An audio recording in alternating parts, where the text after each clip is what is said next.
नमस्कार रसिक प्रेक्षक हो. माऊली कथाकथनमध्ये मी अर्चना रवींद्र शिर्के तुमचं पुन्हा एकदा स्वागत करते.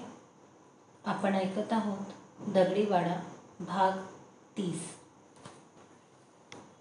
गोटेवाडीवर वसंतच्या मृत्यूची अवखळा अजून दाटलेली होती.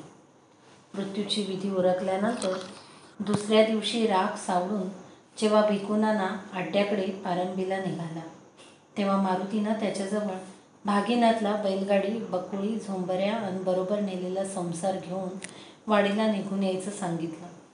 2 दिवसात भागीनाथ मारुतीची गाडी, बैलजोडी आणि जनावरांसह सगळा संसार घेऊन वाडीवर पोचला. कारखान्याची उचल फिटल्यामुळं मुकादम पवाबिसेनं हरकत घेतली नाही. मारुतीचा करता धरता एकुलता एक लेकच गेल्यामुळं तो काही बोलूही शकणार नव्हता. 10 दिवसांनी वसंतचे मृत्यूनंतरचे विधी उरकले. त्यावेळी पण पुन्हा रडारड झाली. आकांत झाला. उज्ज्वलाचे मायबाप आले. तिला माहेरी येण्याचा खूप आग्रह करू लागले. पण सासू सासऱ्याला अशा अवस्थेत सोडून माहेरी येण्यास तिनं नकार दिला. उज्ज्वला माहेरी नाही गेली.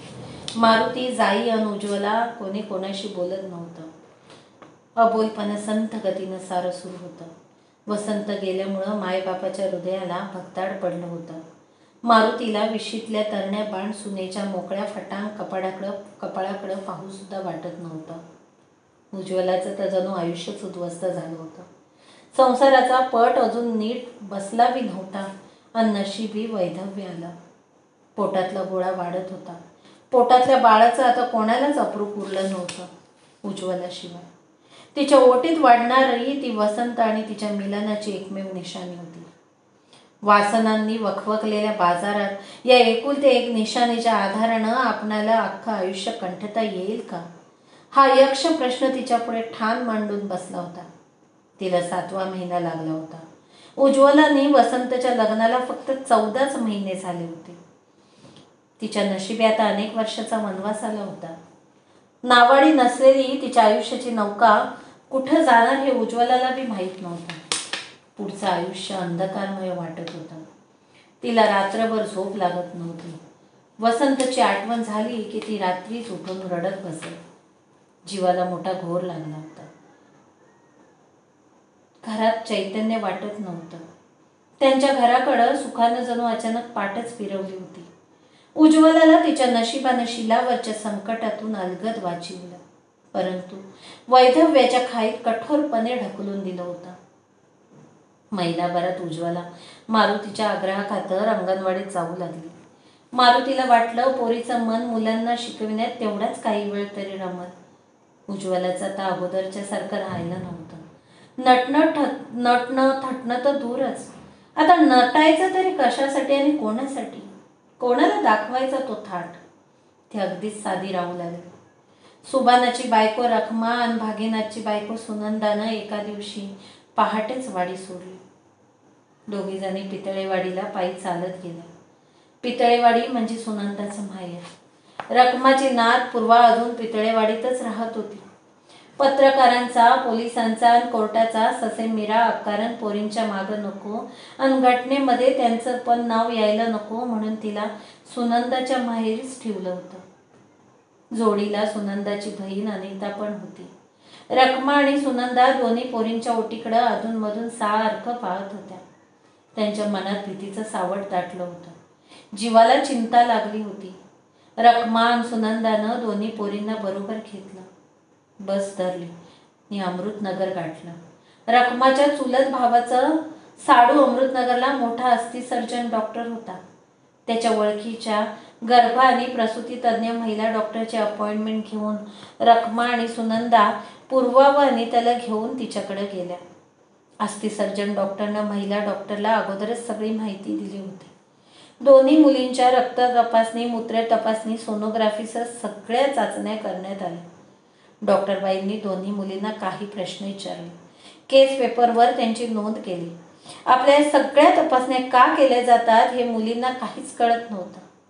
रिपोर्ट्स दुसऱ्या दिवशी संध्याकाळी मिळणार होते. रात्रीचा मुक्काम नात्यातल्या डॉक्टरकडेच केला. रखमा आणि सुनंदाचं जेवणावर ध्यान नव्हतं. त्यांना रातभर झोप लागली नव्हती. धरणीला पाठ लावली ती नावालाच. उद्या मिळणारे रिपोर्ट्सचे काळीच कोरीत होते. उद्या दोघींच्या रिपोर्ट्सपैकी एकीचा जरी पॉझिटिव्ह आला तर पुढचे उद्योग आणखी वाढणार होते. भावकीत ह्या गोष्टी फुटली तर तोंडोतोंडी होणार. मग इब्रतीचा प्रभा. पुढं लेकराचं लग्नाचं कसं, त्यांच्या आयुष्याचं काय?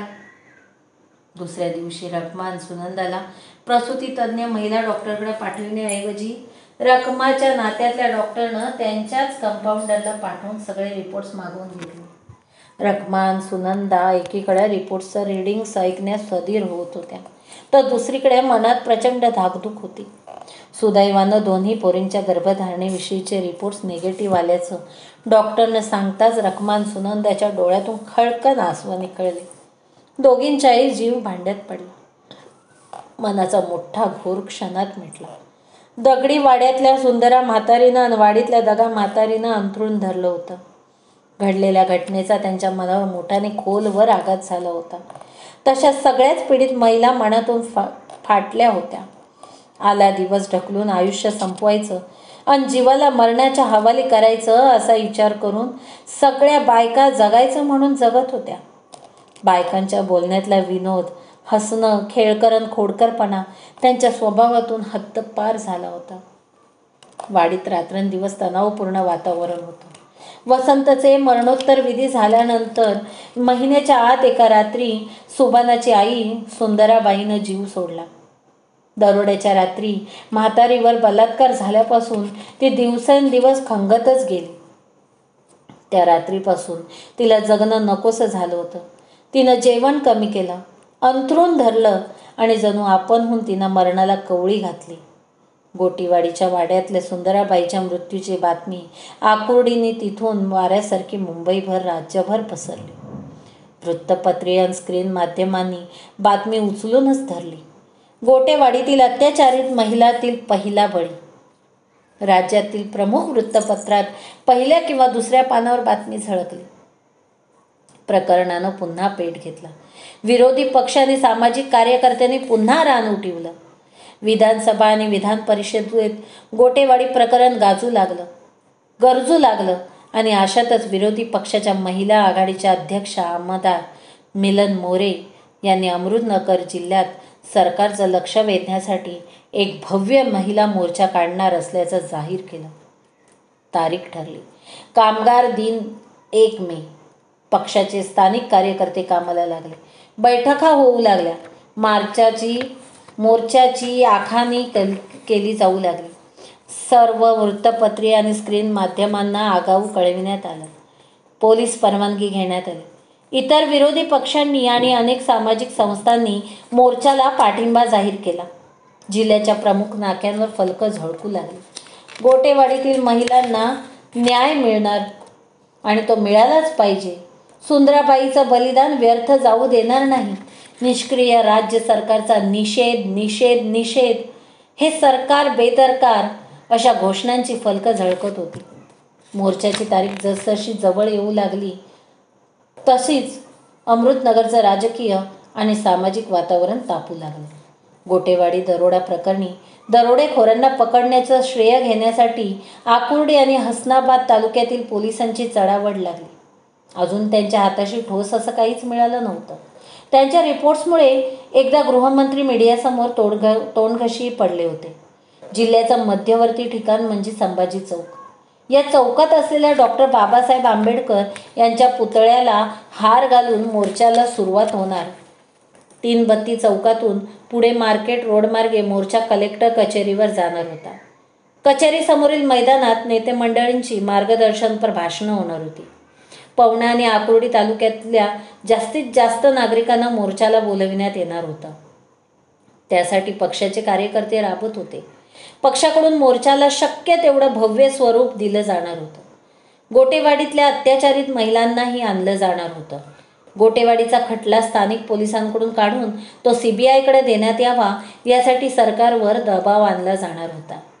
पक्षाचे आकुर्डीचे 5-6 कार्यकर्ते 30 एप्रिल रोजी एक स्कॉर्पिओ गाडी घेऊन गोटेवाडीत आले.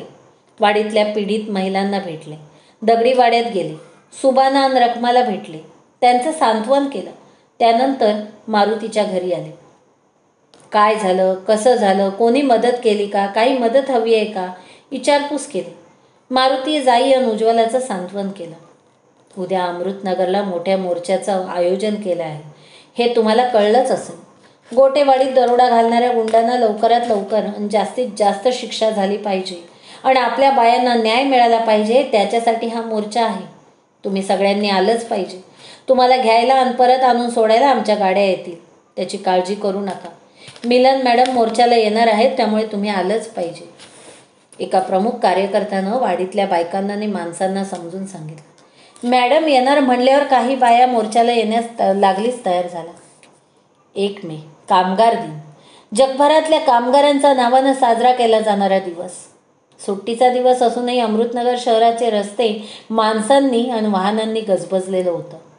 शहरातल्या आणि आजूबाजूच्या तालुक्यातल्या कार्यकर्त्यांची सकाळपासूनच शासकीय विश्रामगृहावर धावपळ सुरू होती. मिलन मोरे त्यांच्या निवडक कार्यकर्त्यांसह काल रात्री उशिरा मुंबईहून शहराच्या विश्रामगृहात दाखल झाल्या. शहरात कडक पोलीस बंदोबस्त ठेवण्यात आला होता. विश्रामगृहाच्या बी आजूबाजूला पोलीस पहारा देण्यात आला होता. स्थानिक नेत्यांबरोबर मॅडमची बैठक सुरू होती. कार्यकर्ते मॅडमला तयारीचा आणि मार्गक्रमणाचा तपशील समजून सांगत होते. मीटिंग आटोपात आली असतानाच गोटेवाडीच्या लोकांना घेऊन 3 जीपा थेट शासकीय विश्रामगृहासमोर थांबल्या. मीटिंग संपली. मिलन मॅडमनं सर्व अत्याचारित महिलांच्या आस्थेने चौकशी केली. महिला अजूनही त्या धक्क्यातून सावरलेल्या नसल्याचं मिलनबाईच्या ध्यानात आलं. मनात नसतानाही सुभाना आणि रखमाला कार्यकर्त्यांनी मॅडमला भेटविण्यासाठी आग्रहानं आणलं होतं. मॅडमनं दोघांची जवळ बसून प्रेमानं विचारपूस केली. सुंदराबाईच्या मृत्यूबद्दल हळहळ व्यक्त केली. जाई मात्र आग्रह करूनही मोर्चाला आली नाही. जरा वेळ बोलणं झालं. तेवढ्या वेळात कार्यकर्त्यांनी वाडीच्या लोकांची चहा फराळाची सोय केली. साधारण दुपारी 12च्या आसपास मिलन मॅडम वाडीच्या बायांना बरोबर घेऊन संभाजी चौकाकडे निघाल्या. मुंबईहून आलेले कार्यकर्तेही बरोबर होतेच. मॅडम चौकात येताच कार्यकर्ते मोठमोठ्याने घोषणा देऊ लागले. गोटीवाडीतल्या महिलांना न्याय मिळालाच पाहिजे. नहीं चलेगी, नहीं चलेगी, गुंडाशाही नहीं चलेगी. छत्रपती शिवाजी महाराज की जय. डॉक्टर बाबासाहेब आंबेडकरांचा विजय असो. कोण म्हणतो देणार नाही, घेतल्याशिवाय राहणार नाही. आता चौकात तुडुंब गर्दी झाली. मोर्चेकऱ्यांच्या अंगात उत्साह संचारला होता. जिल्हा प्रमुखानं मोर्चेकऱ्यांना ध्वनिवर्धकावरून काही महत्त्वाच्या सूचना दिल्या. आपणाला शांततेत 332 चौकातून मार्केट रोडमार्गे कलेक्टर कचेरीकडे जायचं आहे. कोणीही दुकानांवर किंवा वाहनांवर दगडफेक करू नये. वाहनांची कोंडी होणार नाही याची काळजी घ्यायची आहे. आपण अगदी शांततेत जायचं आहे. पोलिसांना मनापासून सहकार्य करायचं आहे. तसंच पोलिसांनीही आम्हाला सहकार्य करावं. पूर्वनियोजनानुसार मिलन मॅडमनी सर्वप्रथम डॉक्टर बाबासाहेब आंबेडकर यांच्या पुतळ्याला हार घातला.